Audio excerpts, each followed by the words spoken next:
All right, so you've heard those magic tips for getting rid of migraines in minutes, right? The rubbing the banana peel on your face or squeezing that spot in between your thumb and forefinger. Well, I'm not going to knock the acupressure. That actually can be really helpful for some people, but I have not yet seen any research that supports the banana peel on the face thing. So we'll just go ahead and skip that. But we've all had them, right? The migraines that just won't go away, that we will do anything. We will try the weirdest things that we find just in the hopes that it's going to go away. So I'm going to give you about 7 tips today on some of the things that can help you get on top of a migraine and help give you some relief for the ones that just won't break. And I'll bet that number 6 is something that you've never heard of before. And number 7 is not something your doctor will ever tell you about, but trust me, it can really work.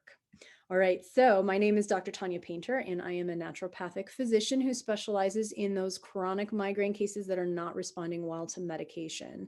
So if you want to know more about my story, you can check out my bio in the description below, and there's also a quick introduction video somewhere on this YouTube channel. All right, so I always have people asking me, what can I do to treat my migraine once it's started? So it's always a tricky question to answer because it totally depends on what is triggering that particular migraine in the first place.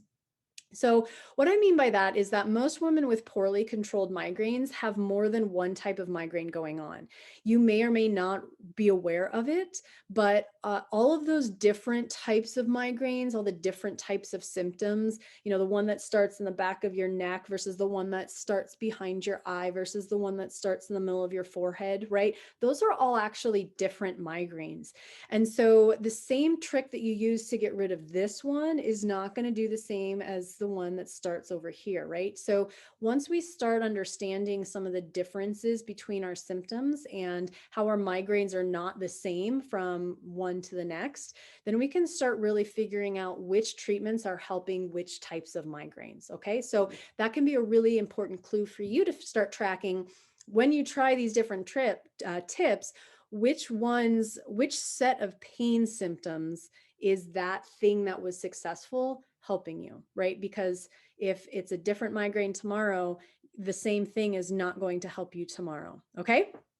All right. So, that's really what I look for, right? That's what I'm all about, is looking for the patterns that those migraines share and then really picking apart all of the things that trigger it to understand the biochemistry of each individual type of migraine. And I've had patients that have had 7 different reasons, 7 different migraines, some with aura, some without aura, some, with pain, some just with nausea, some without nausea, some with depression that comes right after their migraine, right? So all of those pictures seems like it's all over the place, but those patterns are super important. So you should start becoming really familiar with your particular migraine. All right. So I'm digressing a little bit. Let's get back on track. So knowing what to do for daily headaches can, that would have been really nice when I had mine. I always wish that I had a toolbox of things that I could have tried.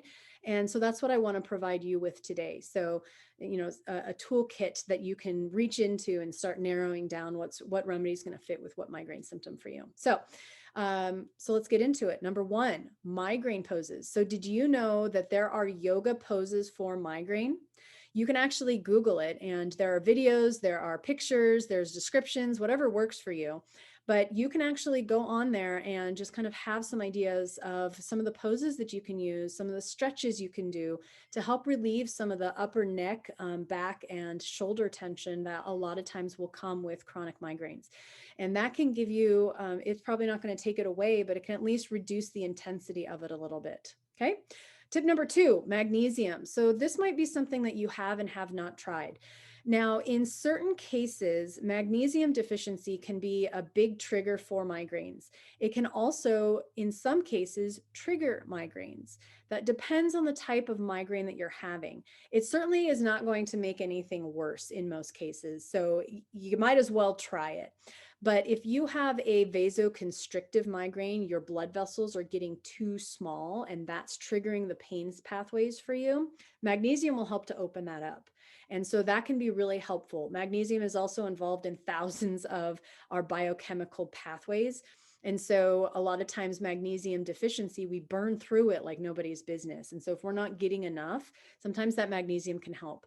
It can also topically, you can rub it on areas of tension that could be contributing to the migraine as well. So our muscles tend to tighten up when we're in pain, whether or not that was what triggered in the first place.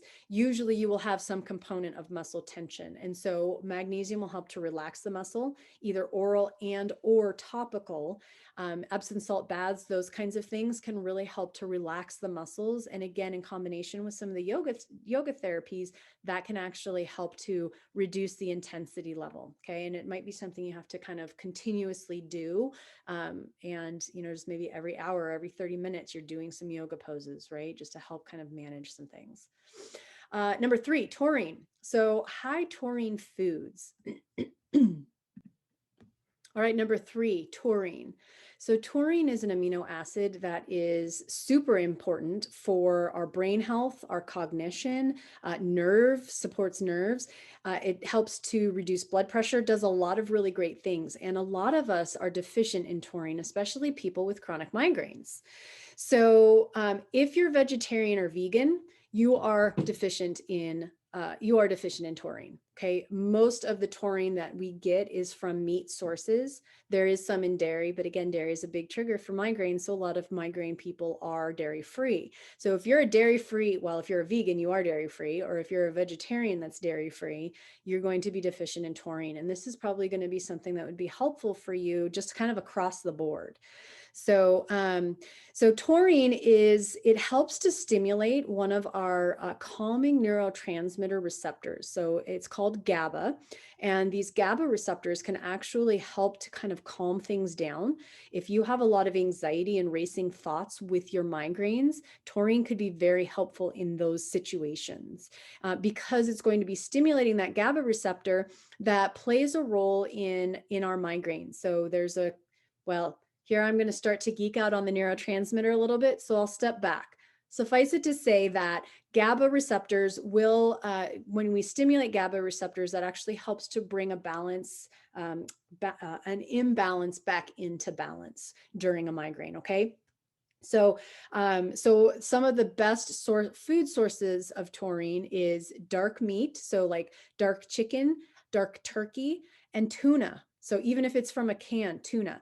So those would be some really good foods just to, if you can, the nausea isn't too bad. If you can keep some food down, those would be the go-to foods at the very onset of a migraine to see if that helps it. I actually have a client who makes just like 20 chicken legs at once. She roasts them in the oven and puts them in the freezer. And anytime she starts to feel a migraine coming on, she'll pop one in the microwave, defrost it, and eat it. And she says that really helps to prevent it from flaring and will reduce the intensity and duration of that particular migraine. So that can be a helpful tool just in general, almost kind of like the magnesium. All right, number 4, herbs. So herbs can be really helpful. You probably have heard of butterbur or feverfew, and so I'm not going to really talk about those too much, but there are some other ones. So white willow bark that's actually an herb that it's the bark of the white willow tree, and that is actually where we found salicylic acid that we made aspirin out of, right? And so the aspirin is an isolate of the white willow bark. When you take it as a whole herb, it acts in the same way as aspirin does to help reduce inflammation and pain levels, but without the bad side effects of aspirin. So it won't tear up your stomach. It's safe to use in, with kidneys and liver function and GI stuff and all kinds of things. So, so white willow bark could be something to have on hand. You can make a tea out of it, or if you'd prefer a tincture, like a little dropper dose, then you can get a white willow bark tincture. Stackies is another one, also known as wood betony. This is a plant that helps to reduce muscle tension. So again, if there's a big muscle tension component for you, you've been sitting at your computer for hours and now your migraine is starting to come on, it could be related to some neck and muscle tension. Stackies tea is wonderful to try to help to release some of that. You can take that in combination with some of the magnesium and see if that helps reduce some of the tension in those throbbing, muscles in the back. And then herbs like sedative herbs like kava or valerian can also be helpful. They're anti-pain, and they also help to relax the smooth muscles and skeletal muscles, and just kind of puts you in like this daisy kind of sleepy state, which, you know, if you just need to go to bed, then that can be very helpful as well. So that one, the caveat to those, any sedative herbs, you want to make sure that you don't have to drive, that you're not at work, right? You want to be able to go to bed if you have to. So those can kind of help abort some of the intensity of the migraines to at least make it more manageable for you to handle. All right, number 5, blood sugar balancing. So I've addressed this before. Blood sugar imbalance is a huge trigger for migraines. So if you have a lot of sugar cravings around your migraines, and you tend to kind of indulge to try to help prevent whatever's going on, sugar itself is not the best option. Your body is craving sugar because your brain is saying, uh-oh, we're having a blood sugar drop. I need some more energy. Give me sugar. But what we can do instead is make a healthier choice. And instead of going for a candy bar or chocolate or something, we go for an apple or an orange or something high in natural sugars. So that is going to, the fiber in the fruits are going to help minimize that huge sugar spike that also can contribute to a migraine. And it's going to be less inflammatory for sure. So, you know, doing a snack of a high, like a fruit snack, not a fruit snack, but like a snack of fruit, to help kind of quickly raise your blood sugar, followed by, if you can, again, if the nausea isn't too bad, if you don't have nausea with it, is doing some, something with protein, i.e. maybe some of the dark chicken or turkey meat, and then maybe a little bit of carbs to help kind of boost some serotonin and kind of even things out a little bit.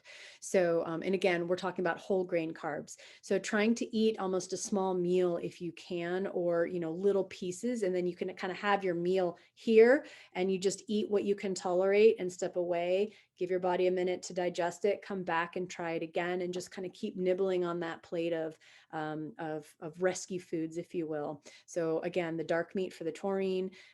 You can do the like whole grain carbs to help with serotonin, and again, helping to boost the blood sugar, and the fruit, which is going to be the sugar fix that your body is looking for. Okay.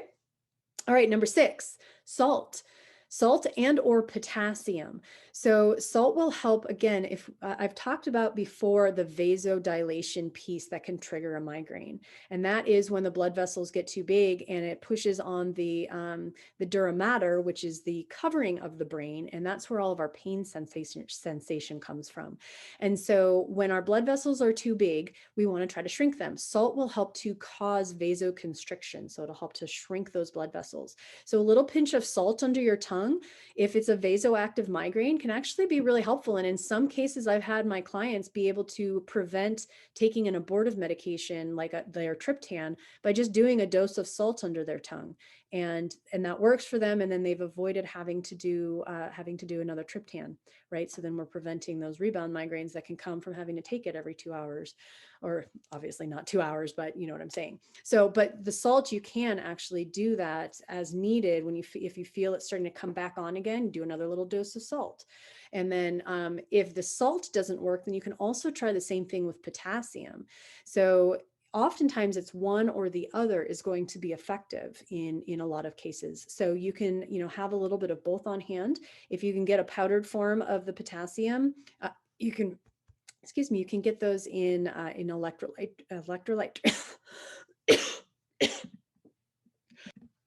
All right, had a little joking issue there. All right, I was talking about potassium. So you can get powdered potassium and have that in an electrolyte mix, but ideally you'd be getting straight potassium. And if it's in capsule form, you just open the capsule up and you can do a pinch of powder under your tongue. You can see if that works.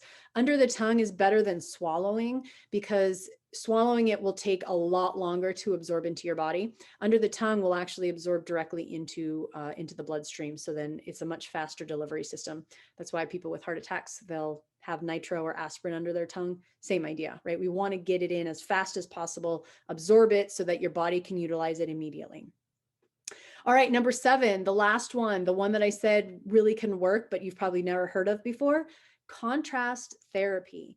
So what that means is with water or, an ice cloth. Most of my patients feel better with ice during a migraine. If the opposite of true for you and you feel better with heat, then just reverse the temperatures of what I'm about to tell you. Okay. But I'm going to go with the vast majority, which is ice is better on their head. So what we're looking at doing here is helping to shrink down the blood vessels if that is what is contributing to the migraine. And so if ice is helping with the pain, the contrast will probably work pretty well for you. So what you want to do is you want to do a nice cold ice pack or ice cap, ice around your head and neck. And then you want to put your feet in hot water. And what this does is it opens up the blood vessels in the feet and the legs so that the blood will drain down away from the head and into the feet. Okay. Now, again, the opposite is true. If heat feels better, you want to do your feet in an ice bath to pull the blood up to your head and increase the blood vessels, right? So depending on whatever feels best on your head, heat or ice, you do the opposite and you put your feet in a bath. And again, this is affecting how our blood vessels are working. And wherever the heat is, the blood will be pulled to that area. And so if you've got a vasodilation migraine and we want to pull the blood out of the head, we want to do ice and cold to help constrict those blood vessels, and then pull the blood down to our feet and kind of get it away from the head. All right. So this is something that it's not going to get rid of it, because once you're done with the treatment, it might help for an hour and then it starts to come back again. So it's one of those things that you're going to have to keep managing that. But that can help give you some relief, at least during the really intense times. And then you can try some of the other things that we talked about, like the magnesium and the taurine and that kind of stuff, to see if it helps, or, give yourself time to have the abortives kick in. All right. So hopefully one of those 7 tips are going to be helpful for you. Do me a favor and write in the comment which one you found the most interesting, because I'm always curious to hear, does it sound weird to you? Are you going to give something a try? Have you heard of it before? Have you tried it? Did it work? All right. So leave me a comment below. And if you like these videos and you want to hear more, then subscribe to the channel so that you can get notifications when the next one's up in about a week. All right, until then.